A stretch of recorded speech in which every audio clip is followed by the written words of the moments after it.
Ettenhove, the former spokesperson for the far-right Oath Keepers group. And he testified before the January 6th committee and warned of extremist groups using political violence. And Jason, here we are tonight. You know, you've seen what happened today. You hear Fred reporting about extremists with links to QAnon plotting to overthrow the government of the largest country in Europe. Did you immediately think January 6th? I did, and I had thought that previously.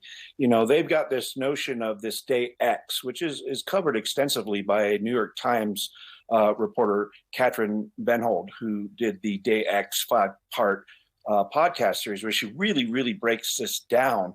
But you can think of Day X as being the equivalent in America being the storm that QAnon talks about. And 4 months before January 6th happened, they had almost an identical event happen at the parliamentary building in Berlin. So this is a direct reflection. We're seeing this happen all over, and they're using really the same blueprint.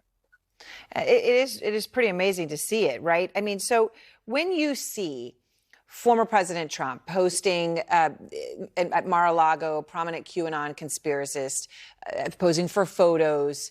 This is after, of course, he just had dinner, right, with a person who denies the Holocaust, who is a known anti-Semite.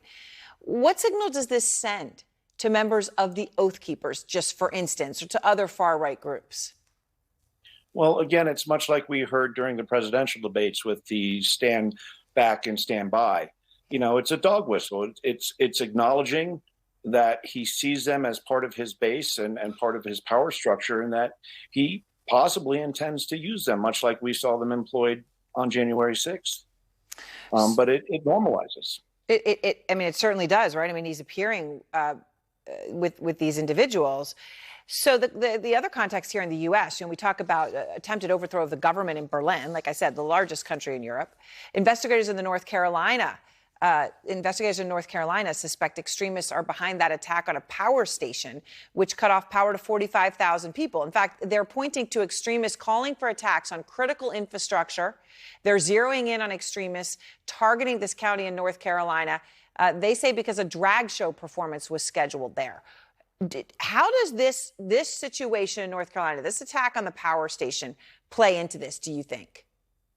Well, I think, again, this is something we've seen echoed in the past. You know, back in, I think it was 2011 in California, there was millions of dollars of damage done using the exact same techniques.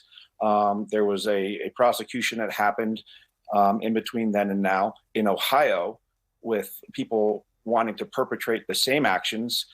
This is something that I heard within the circles that I had traveled in the Oath Keepers, you know, 5, 6, 7 years ago, where they were talking about these types of very specific attacks where you're shooting at the kind of cooling barrels of a substation. So this is something that they've been discussing for years now and even implementing. Now we're seeing it happen much more often, and that's very troublesome. That's very concerning. We need to be watching that. Certainly. I mean, for those who would think that what happened on January 6th was the end, it would seem like from what we're seeing here in the U.S. now, what we're seeing overseas, it was not even close to it. And in some ways, the beginning. All right, Jason, thank you very much. I'm glad to speak to you. Thank you.